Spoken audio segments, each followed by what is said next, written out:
r/surviving infidelity stories. Dates 8 years, then cheated on. I wanna curl up and die. Straight male, 26. Caught my GF of 8 years cheating on me via her text messages. She was literally passed out with phone in hand and text app with the dude up. He's someone from work. She claims she hasn't done anything besides sexting, which I don't believe. She started her first full-time job as an LPN about 9 months ago, and she had a pretty hard time adjusting to working full-time and having social life. Wanted to do far fewer things with friends, generally needed her days off to he spent home watching TV and generally not wanting to do anything. It also seemed to kill her sex drive. I decided to be patient with her as I had started full-time work 1.5 years before her and the existential dread of working for a living was fresh in my mind. But it never got better, not really at least. And then this happened. She says she still loves me and doesn't know why she did it, but did say she feels like we have stagnated a bit, which I agree, but I tend to put that stagnation on her as I try to get her out and about all the time with little success. The trust is gone. 8 years down the drain. I feel utterly worthless. A mixture of wanting to punch a hole in the wall, giving her a second chance, and wanting to move out in the morning. I'd quit to do. I've been in this boat before, but my other exes I had only really dated for a few months at most. Slight silver lining, which is really just bitterness, is that I make nearly twice as much as her and I would take all of her friends with me as they've been my friends even longer than I've dated her, and she only sees them when I'm around. After rereading, I can see the writing may have been on the walls for a while. But I don't want it to get twisted. Up until today I have been happy with her. Even if we didn't get out all that often. I don't know what to do. I am completely devastated. Edit. Next day update. I started moving my shit out today after a pretty sleepless night. I texted her a few too many times about how she threw away our relationship after everything we've been through, and that I'm just completely heartbroken. She's with family out of state this weekend, so I will move the rest of my shit out. At this moment, I know I have to let her go. I don't know how I'll feel in 5 minutes or tomorrow. But right now I know it's over. She had so many chances before getting caught and 1 or 2 after to try to set this right, and she botched all of them. I just want to be loved, man. Don't stay in that relationship. You also felt that she was stagnant, but you did not go and leaned on another woman. If she does not deserve that you forgive her, she could talk to you and try to overcome it, but she did not want to. I recommend that you end that relationship. Even if they reconcile, it will not be the same anymore. She was in charge of breaking everything. Good luck and hope you keep updating. Here I have some questions. Does she show regret? She tried to save things? Short contact with AP after you discovered her?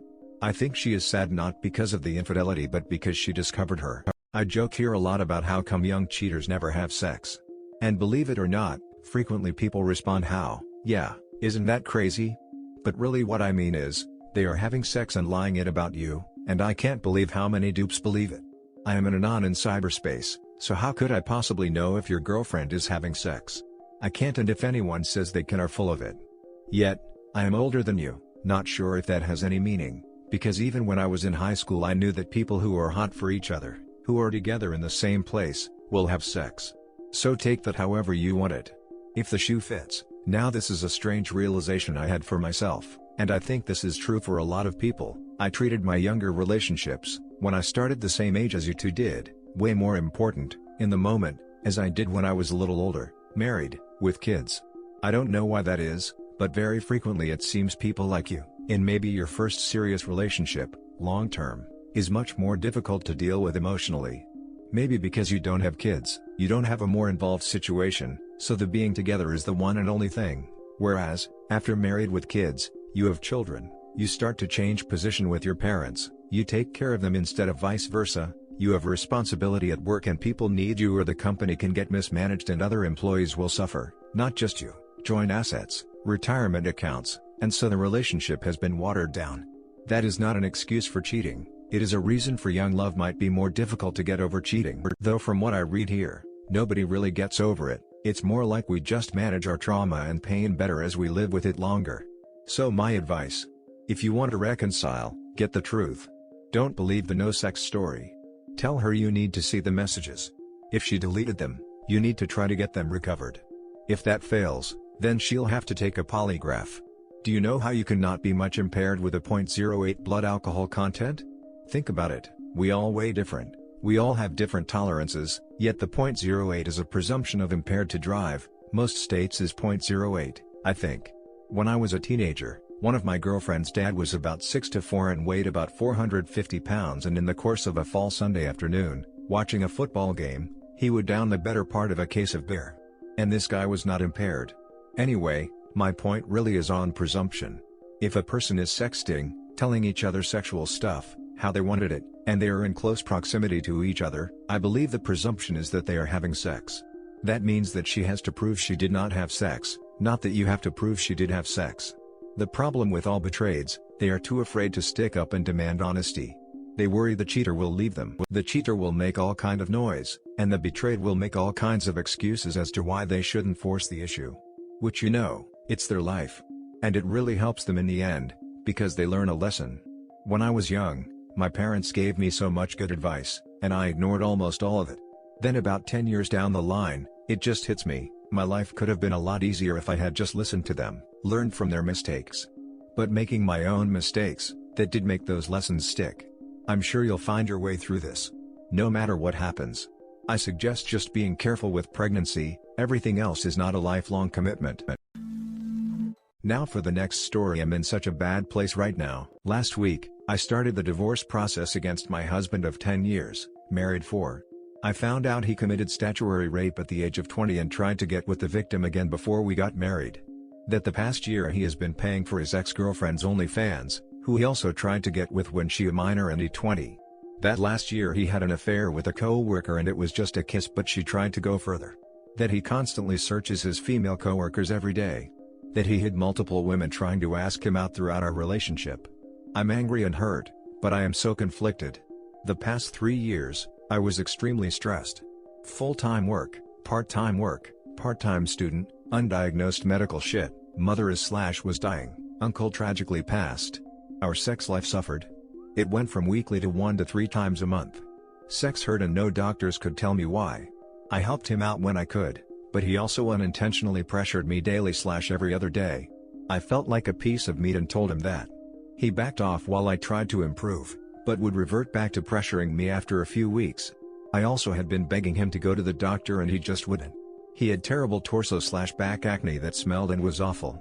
It was hard to even want to have sex with him like that. He worked 4 to 11 some days and 2 to 11 others. He has no education besides high school, no friends, and no hobbies besides video games. He had big plans for our future, but was at a job where he didn't get promoted 4 to 6 times. I started to wonder if the problem was him. I begged him to leave, to make friends, find hobbies. That he needed a life outside of our marriage, that I needed space, that he was my best friend and we share a lot of the same interests, but he was always home. I was finally able to get him a new job and help him go to school, but I feel like the resentment I had from him not stepping up was too far gone. He accused me of the demands of him were never enough to make me happy. I apologized and said he had come a long way, but it frustrated me how it only all happened because I had to keep asking him to, not that he actually saw a need to improve. He told me after the affair came out and I started the divorce that he has maybe felt unhappy and unfulfilled with us for a while, but he didn't want a divorce. That the divorce was on me. I told him that if he had an issue in our marriage, he should have done it before he cheated on me and lied. That I could have recognized some destructive behavior I was doing and stopped it. That I did berate him for just sitting around not doing much and I apologized for it. But, I recognize that even if he did actually communicate to me the past few years, he still cheated on me when things were great. I'm just sad. My mom is currently expected to pass maybe next year and I'm going through a divorce. I'm devastated.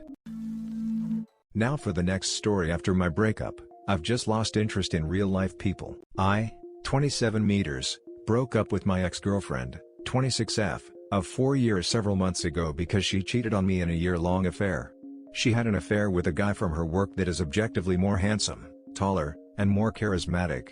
I've never had any delusions about myself, I'm just an average-looking dude. Born a middle child and infamously known for blending in the crowd. There is nothing special about me, but I thought that was okay. I had a good job with a nice home, I was an active weekly participant at the homeless shelter, and I made time for her when I could because I knew I didn't have much to offer to the world except my time and effort. I wasn't the best but I did my best, that sort of mentality. She had been acting distant for a couple weeks prior to telling me.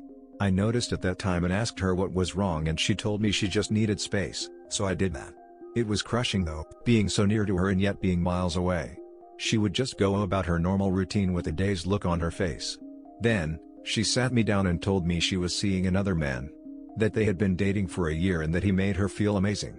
Every time they were together, she felt complete or that her life was exciting. Then she told me that she wanted to break up and we did. I didn't even fight it. The way she described being with him made her grin, despite her trying not to. She looked happier than she was with me. I shut myself in. I worked from home so it was easy enough for an adjustment, but I just stopped caring about myself. I started overeating and now I'm fat. I deleted all my social media profiles because I can't bear to look at how happy everyone else is. I tried in-person therapy, but felt gross being seen by people, so now I opt out for video sessions.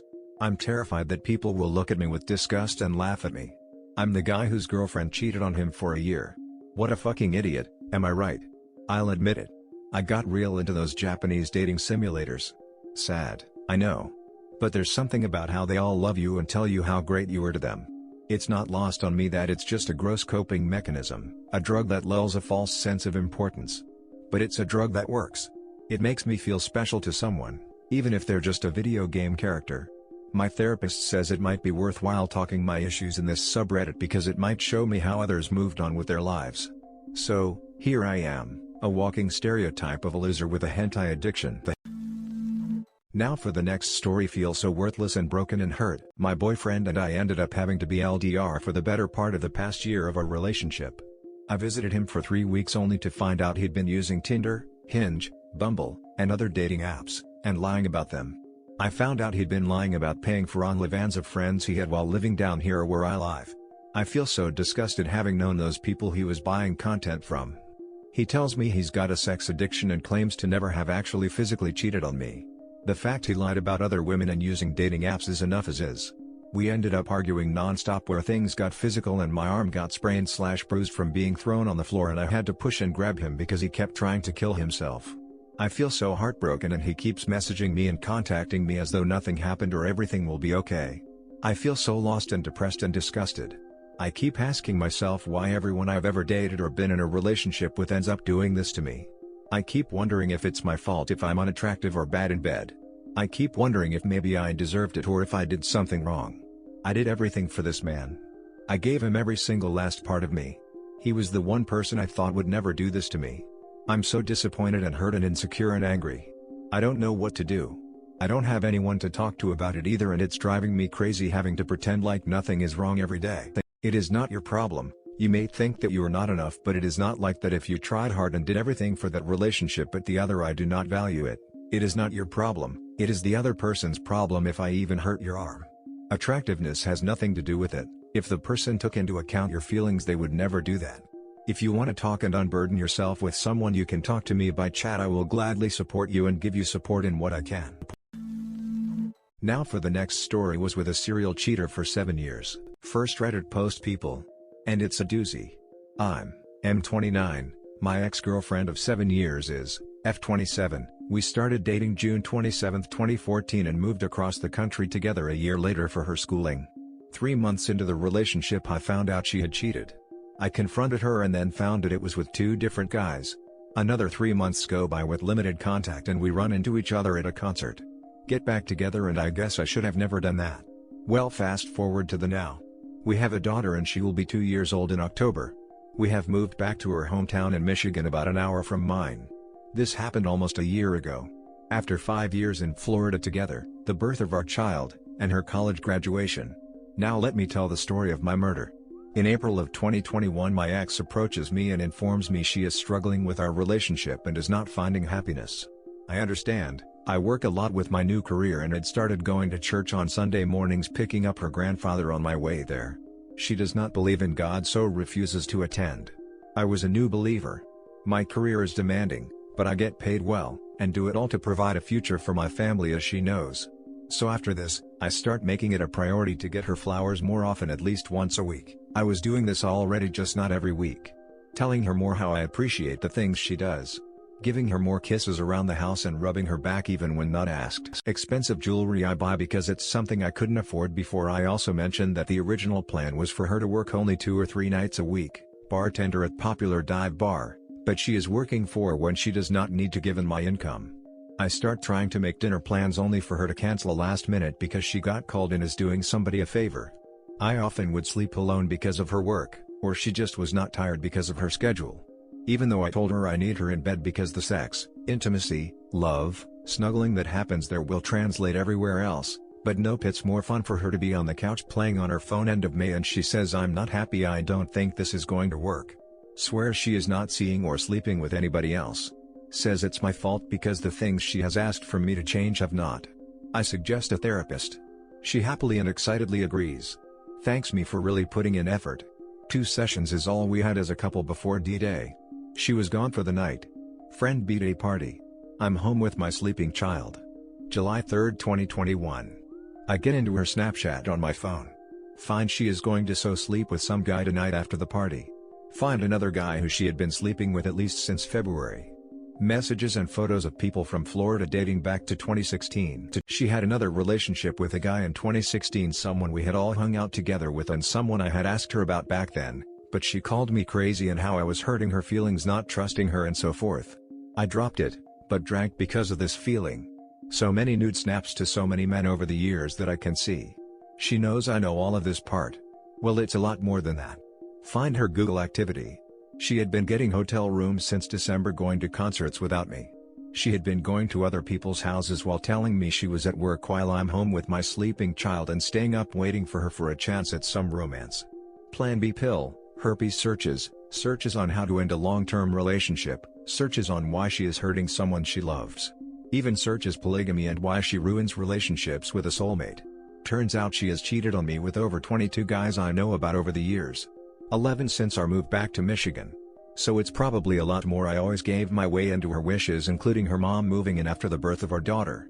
1 month turned into a year and I had told her this is destroying our relationship, but she never did anything about it. She is a liar and nothing but that. She is going to be in your life for a very long time because of your child together. You need to harden up because she will be coming at you with everything she is every time a relationship of hers fails, and there will be many. You have to have the fortitude to know she is toxic and to think with your ball cap wearing head, say to yourself, I am worth more than what I become with her. Wishing you everything. Especially strength. Also, you will trust another woman again. You'll trust the one that trusts you and wants to make history together. Man, well, what a story. She's a proven serial cheater, and serial cheaters are known to be dishonest, liars, manipulators, selfish, immature, cowards, STDs super spreaders, have double lives, and con people. Many of them have also ongoing mental disorders, and your ex definitely seems to have something, perhaps BPD or covert narcissism. You should look at the traits that define these disorders. That in itself should tell you how little value this woman has, and how her nature tells nothing about your value as a man. In fact, you are an excellent man who had to endure horrible and life-changing events. As for why you still love her, you may have problems with codependency. Best course of action would be to keep complete NC, block her in all social media and messaging apps, and use apps that allow you to co-parent without actually having to talk with her. Also, keep doing therapy, that's extremely important. Hugs, brother. P.S. Did you DNA test your daughter? Serial cheats like to have unprotected sex, and considering the massive amount of men your ex had sex with, she may not be yours.